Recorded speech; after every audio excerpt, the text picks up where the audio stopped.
Assalamualaikum warahmatullahi wabarakatuh. Waalaikumsalam warahmatullahi wabarakatuh. Bismillahirrahmanirrahim. Alhamdulillahirabbil alamin. Assalatu wassalamu ala asyrafil anbiya'i wal mursalin sayyidina wa maulana Muhammadin sallallahu alaihi wasallam. Sayyidina wa maulana Muhammadin Sallallahu alaihi wasallam. Sayyidina wa maulana Muhammadin Sallallahu alaihi wasallam.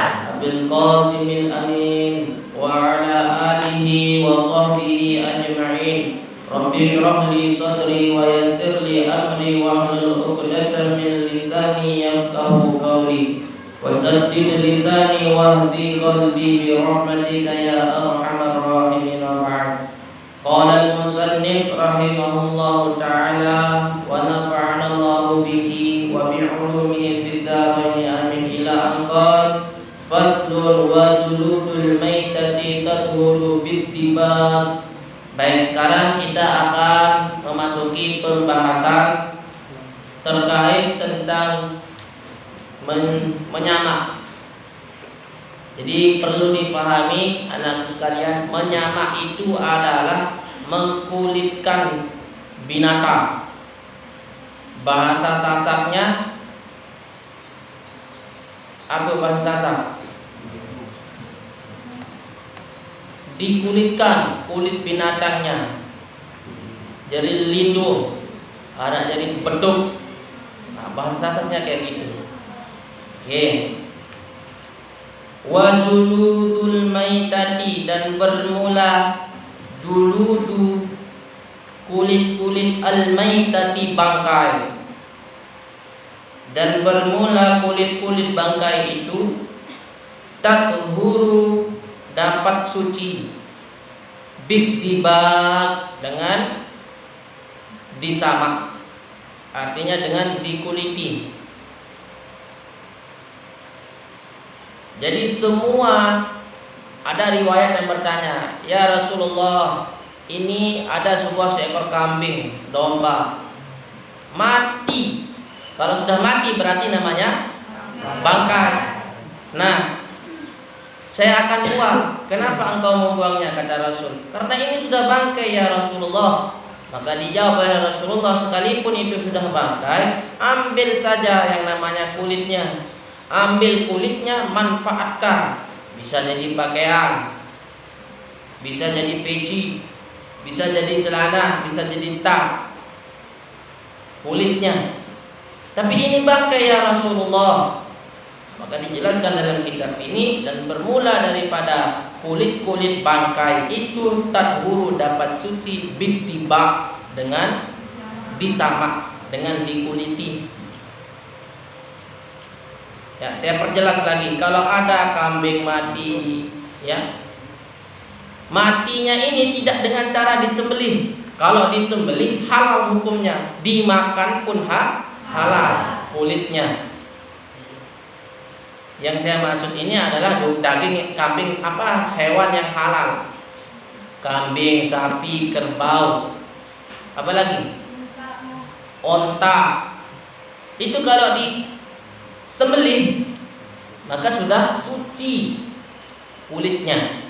Tapi permasalahannya ini adalah bila mana ada sapi mati keracunan corona, kerbau mati keracunan, lalu jangan dibuang. Bisa kita ambil kulitnya untuk dimanfaatkan sebagai sajadah, bisa dimanfaatkan sebagai sajadah dengan cara bid-dibag, disamak dulu, sekalipun itu hewan yang sudah bangkai.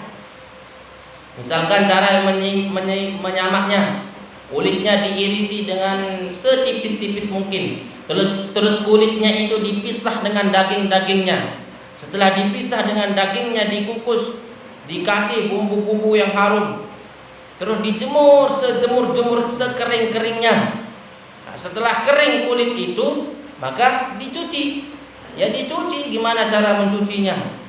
Yang penting disemprot, disirami pakai air, suci sudah itu. Maka hal yang demikian bisa dipakai untuk sajadah, bisa dipakai untuk pakaian sholat, bisa dipakai untuk sarung sholat. Supaya lebih keren, sarungnya pakai kulit hewan, lontar. Nah itu boleh. Yang penting disamak. Yang penting disamak. Beda kasusnya kalau memang binatang itu yang sudah disembelih dengan cara syariat Islam, diucap bismillah. Orang menyembelih ayam itu bacaannya bismillahirrahmanirrahim. Allahu akbar, Allahu akbar, Allahu akbar. Korok. Sah sudah itu. Itu bacaan menyembelih ayam, menyembelih apapun. Nah, ada nanti bacaan juga yang supaya dagingnya harum. Ada. Tapi itu kalau nanti mepet-mepet ketemu ayam orang, masih kelepak-kelepak sedikit, ambil gorok. Bismillahirrahmanirrahim. Allahu akbar, Allahu akbar, Allahu akbar, gorok. Tidak ada teman kita pegang, taruh di sini, pak. Yang penting ucap doa. Usah begitu, sah. Itu namanya darurat. Nah, begitu. Paham ya? Nah, jadi setiap bangkai itu halal kalau disamak kulitnya. Kalau umpamanya tidak disembelih alias bangkai, namun bangkai dia mati haram. Okay. Kalau manusia mati apa namanya? Mayat. Kalau binatang yang mati namanya bangkai. Okay. Tapi ada pengecualian. Ada kulit binatang yang tidak boleh disamak sama sekali, sekalipun disembelih dengan cara syariat Islam. Mana itu illa, kecuali jildal kalbi, kulit anjing. Nah, lagi kita bahas anjing ini. Kecuali kulit anjing, wal khinziri, dan babi. Itu sekalipun tidak mungkinlah disembelih secara Islam juga. Karena di dalam Islam itu sudah najis mughallazah, najis yang berat. Umpamanya ditemukan nanti anjing mati, babi mati, terus mau diambil kulitnya, tidak boleh. Kenapa? Karena zatnya itu sudah haram. Wa ma tawallada, dan adapun terlahir min huma, dari keduanya. Artinya anjing laki-laki. Nah, ini bahasanya ini anjing laki-laki ini. Maksudnya anjingnya itu jenis kelaminnya laki-laki. Okay. Menikah dengan babi wanita. Mohon maaf, ini maksudnya babinya itu jenis kelaminnya wanita. Saya ulangi. Anjing laki-laki itu menikah dengan babi wanita, akhirnya keluar anaknya. Ayam umpamanya yang keluar. Contoh ini. Maka ayam tersebut pun tidak boleh disamak. Kenapa? Karena dia terlahir dari sesuatu yang haram. Ada kalian temukan itu? Nanti ada. Itulah saking hebatnya ulama, supaya nanti kalau ada permasalahan bisa dijawab. Okay. Aumin, atau min ahadihima, dari salah satu keduanya. Misalkan anjing laki-laki, okay, menikah dengan kambing perempuan. Nanti yang terlahir itu adalah kambing perempuan. Maka kambing kalau ini meninggal dunia tidak boleh disolatkan, apalagi diambil kulitnya untuk disamak, dikuliti. Kenapa? Karena awamin ahadihima, dia itu terlahir dari salah satu keduanya. Paham nggak ya? Nah, saking pentingnya perkara yang namanya hewan itu. Nah, ada permasalahan. Bagaimana kalau kita itu punya, ini pernah terjadi ini, punya wajan. Itu kalau saya bangun pagi-pagi itu alhamdulillah aktivitas saya itu tentu sholat dulu. Setelah itu saya goreng kerupuk. Setiap pagi itu saya goreng kerupuk. Alhamdulillah. Ini saya promosi nanti kalau mentelah di rumah. 2000. Saya goreng kerupuknya yang besar itu. Jadi saya berhadapan dengan sogon. Apa sih sogon ini? Wajan. Wajan. Nah, wajan itu minyaknya besar. Saya goreng itu. Dan kerupuknya enak sekali. Alhamdulillah tadi ibunya Abdul Hafiz mengantar adiknya yang paling kecil sekolah di rumah. Itu juga sarapan beliau. Ternyata enak juga gorengan saya gitu. Alhamdulillah. Umpamanya na'udzubillah min dzalik, terjadi sesuatu, jatuh tikus di wajan saya. Contoh, mudah-mudahan tidak terjadi na'udzubillah min dzalik.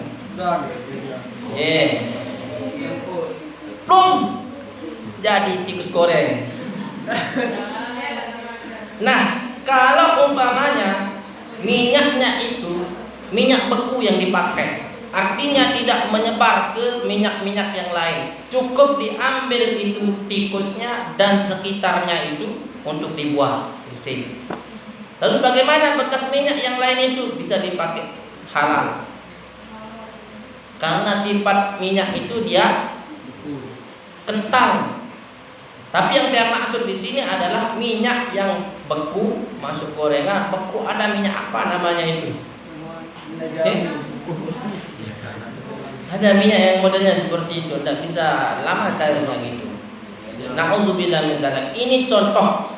Nah, bagaimana kalau umpamanya itu daging ular, daging apa lagi? Yang haram dimakan, buaya, harimau, apa? Hah? Serigala. Itu mati jadi bangkai. Terus kalau disamak, sah, suci enggak kulitnya? Suci.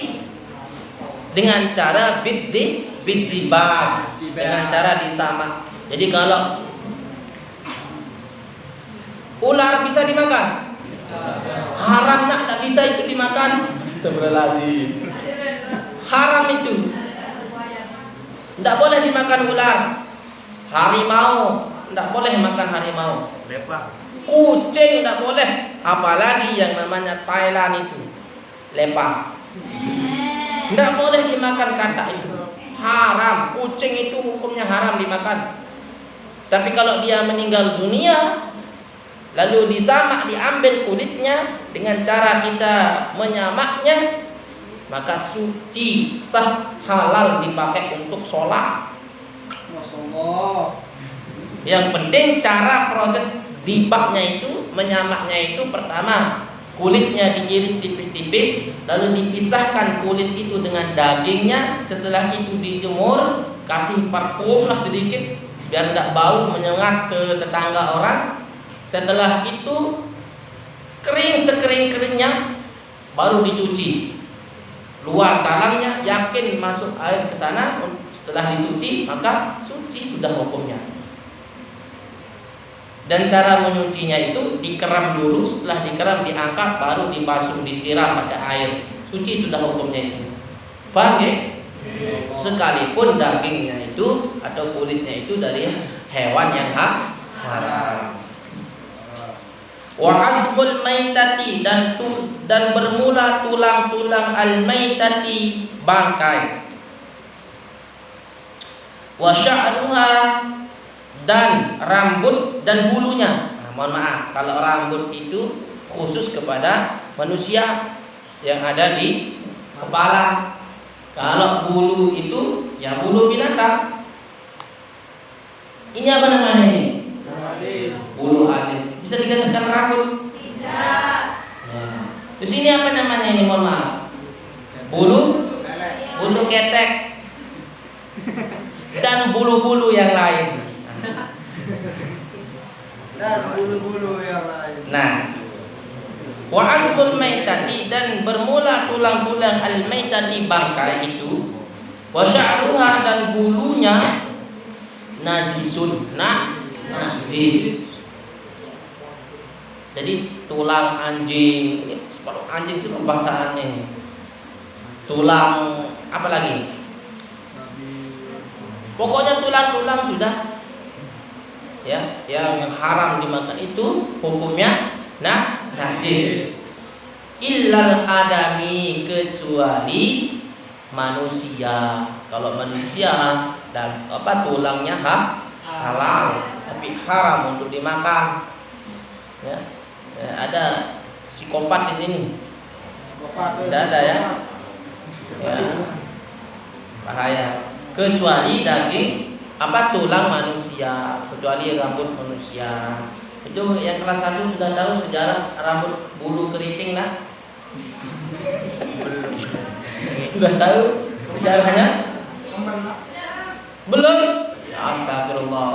Ini yang dengar, ini yang kelas 1 dengar. Ini mohon maaf ya. Itu ada cerita dulu hiduplah seorang raja, di mana seorang raja ini dia punya rambut panjang sekali, lurus, rebonding. Dan ajaibnya dia itu punya rakyat masyarakat botak semua.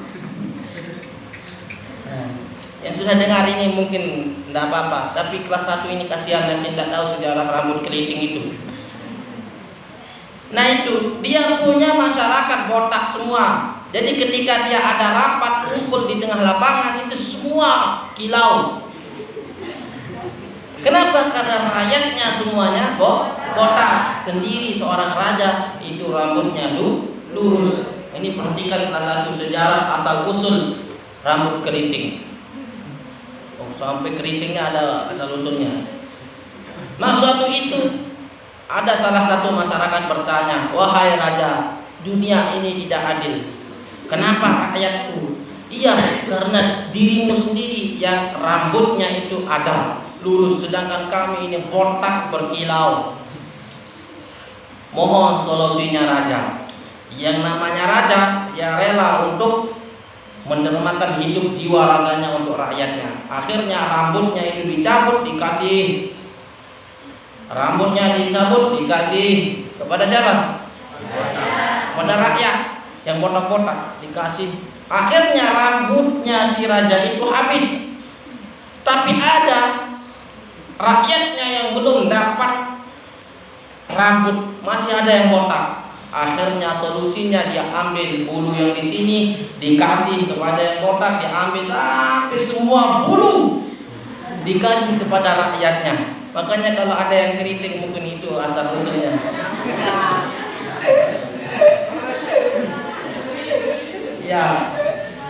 Ya mohon maaf ya. Nah, jadi solusinya supaya tidak keriting rambutnya, setiap selesai mandi pagi jangan lupa disisir. Saya ke Kupang saja, ke NTT itu saya bawa sisir nak habis mandi. Itu kita dapat pahala. Kenapa? Sunnah Rasul.